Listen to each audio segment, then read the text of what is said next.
Welcome to our class, Curriculum Development and Innovations. I am still your instructor, Kisembo Maliko. In our previous session, we learned about the various types of curriculum, and I trust you have picked a number of aspects from that particular session. In our Unit 3 and Unit 4, we interest ourselves in learning the foundations that make curriculum and the models of curriculum. Now, Unit 3 talks about foundations of curriculum. Where do we base ourselves to go to class and teach? We do not teach in a vacuum. We have foundations on which we anchor our teaching. And one of those foundations is the psychological foundation. You will realize that human beings have a certain behavior. And so as curriculum implementers, and as teachers and as managers of education programs, we need to have this in mind, that there is a foundation that determines our way of doing things as teachers. And that is the psychological aspect. Foundation number 2 is the sociological aspect. And foundation number 3 is the philosophical foundation. Now, back to the psychological foundation, you will realize that human beings have basic needs. And these learners equally have basic needs. And therefore, you cannot have to come to class from morning to evening while teaching the same subject and you expect learners to listen to you. They will need to move out for breakfast.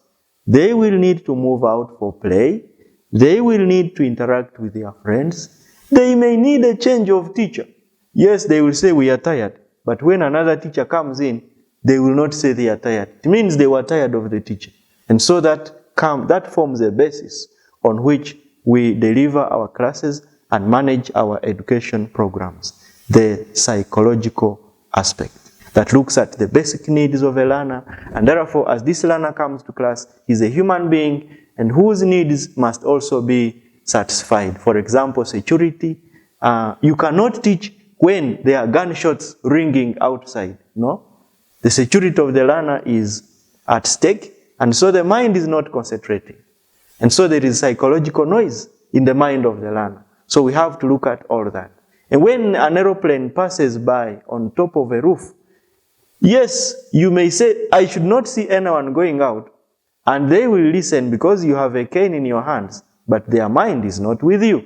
So you need to be aware that these are learners with psychological needs. Foundation number 2 is the sociology or the sociological aspect.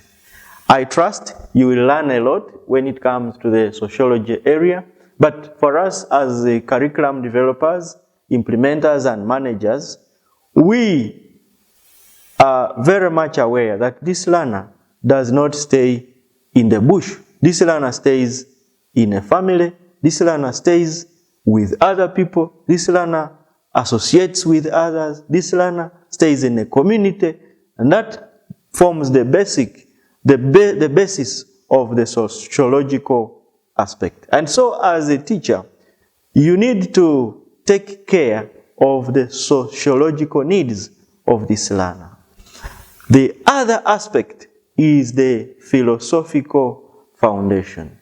Of course, we base ourselves on the notion of philosophers and thinkers who have been there before us to think of what the learner is.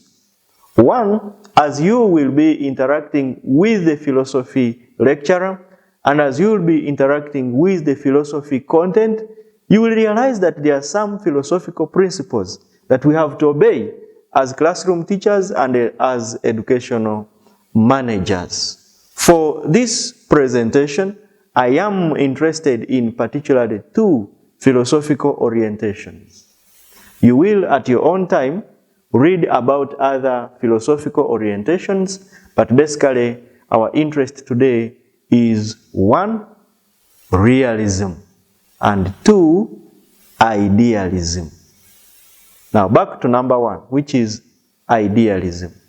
The idealism philosophy, or the proponents, believe that a learner is very good and therefore is willing to do their assignments on time, and therefore is a good learner who is a very moral and disciplined learner, ready and willing and committed to attending to classes and lectures and finishing the assignments in time. This learner is inherently and generally a very good person. That is the idealism philosophy. That is the idealism orientation of philosophy. That learners are good, and if you give them assignment, homework, they will do it very fast and are willing to submit. And actually, we don't need canes. We don't need anything to discipline these learners. They are generally very good learners. That assumes an ideal position, that everything is very good and naturally perfect. And therefore, the teacher comes in as a facilitator, because learners are good, they will do the assignment, give them this work, they are there, calculate numbers on the board, they have it all, and then tomorrow they are naturally very good. That's the ideal philosophy, or the ideal basis of curriculum. The other one is the realism. Realism holds that much as these learners are good, yes, learners are inherently human. And therefore, as human beings, they may dodge work, they may dodge your assignments, they don't need you to come to class. They are not even interested in doing classwork. They are just there trying to pass time. And so some have been forced by their parents to come to school. Actually, their mind is not even in class. They are interested in other things. So as a teacher, you must bring their mind from all other spheres of life and bring them to class.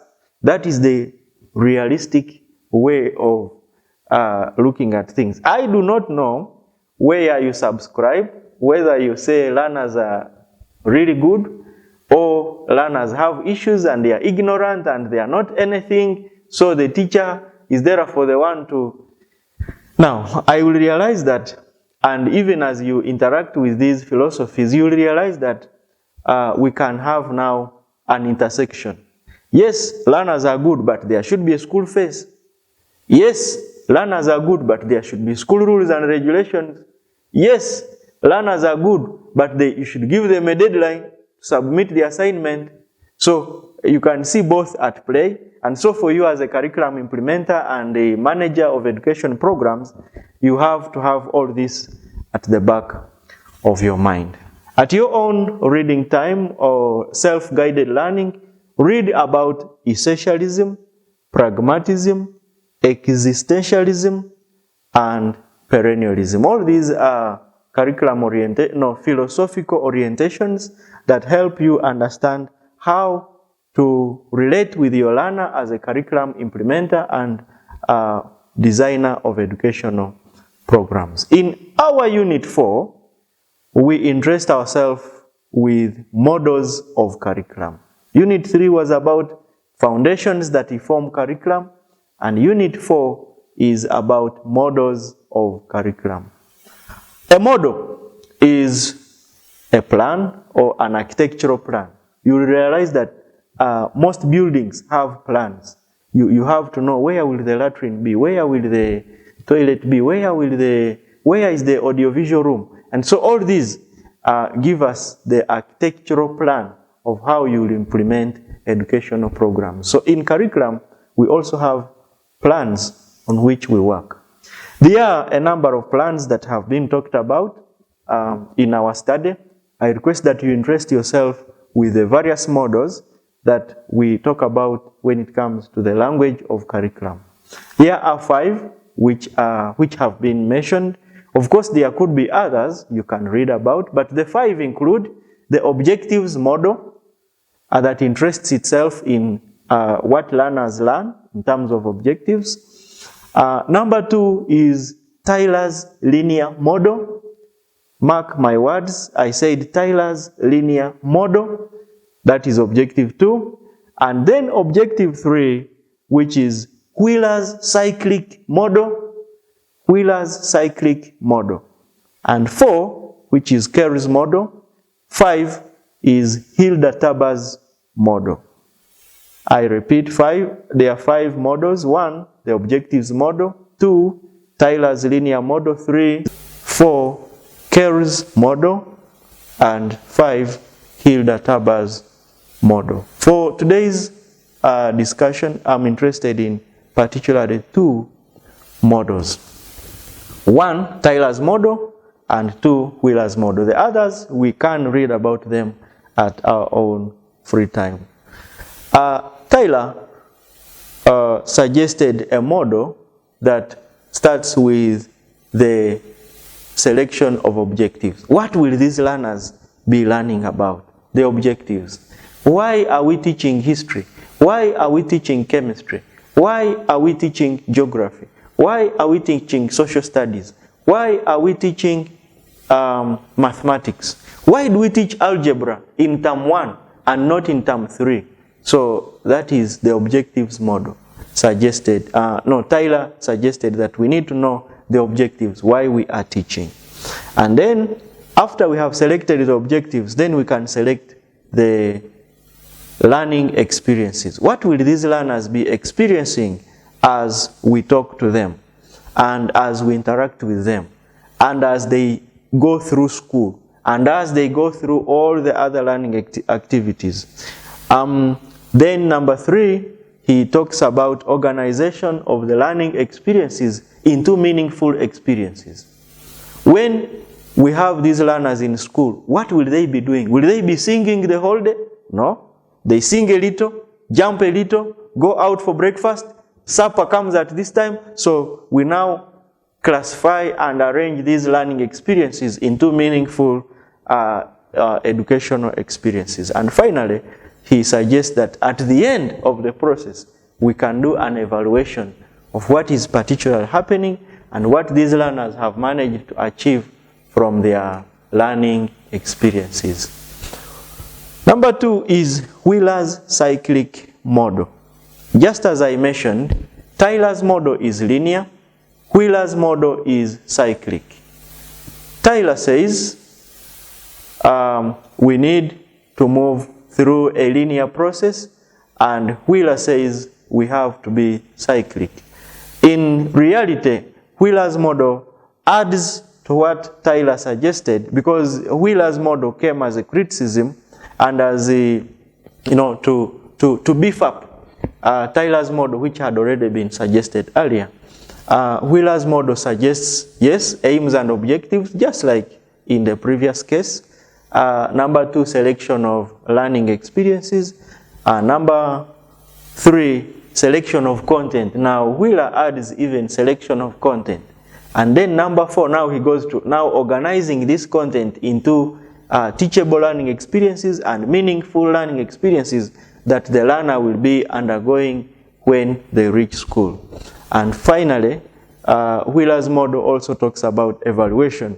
Now, unlike in the past scenario, Wheeler suggests that evaluation should take place at every stage of teaching. When we are selecting objectives, we are doing an evaluation, community and needs assessment. We need to know what does the community need, and how will this learning benefit community members?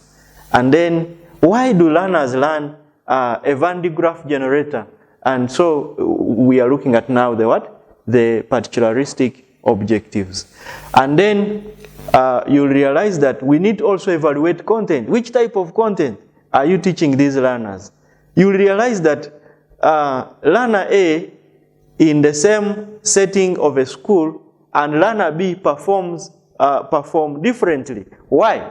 Perhaps the notes teachers give are different, but we need now to know what type of notes are we giving our learners and what type of content are we delivering to these learners. And then at your own free time, compare the 3 models, compare and contrast. Where are the similarities and where are the differences? One significant and profound difference is that in Tyler's model, we evaluate at the end. While in Wheeler's model, we are evaluating the whole process every other time. When we select objectives, we evaluate them. When we select learning experiences, we evaluate them. When we select the content, we evaluate it. When we select the environment in which we are going to teach the learners, we also still what? Evaluate all these learning experiences. You will realize that there are two aspects that psychology has to teach us: nature and nurture. Nature and nurture. Yes, why will a private school perform better than a public school? And why does class A perform better than class B? Now, if you delivered twins and they grow and you took them, one to an urban private school and the other in a village rural school, automatically you realize that the one in a rural school may not perform to the standard of the one in an urban school. So that's where now nature and nurture come in. Much as they are twins, yes, they say they share quite many similarities in terms of DNA, but you realize that the product may end up becoming a different one at the end of it all. And at the end of this, of all this, for us as curriculum developers and implementers, we believe that each learner is unique, and therefore each learner should be taught in a particular unique way to meet their needs. And so as you look at these models, we are not saying this is it all. This is just an architectural plan. Even when they are constructing a house, there are some amendments they make even when they are implementing the plan. So even in your plan of teaching, you must have room for flexibility, where if you say, I am going to teach A, B, C, D, you have room for saying, given that the time is not enough, this will be done maybe at a later time. Now, you don't have to say, we must finish the syllabus in one day. Bro, you may not manage.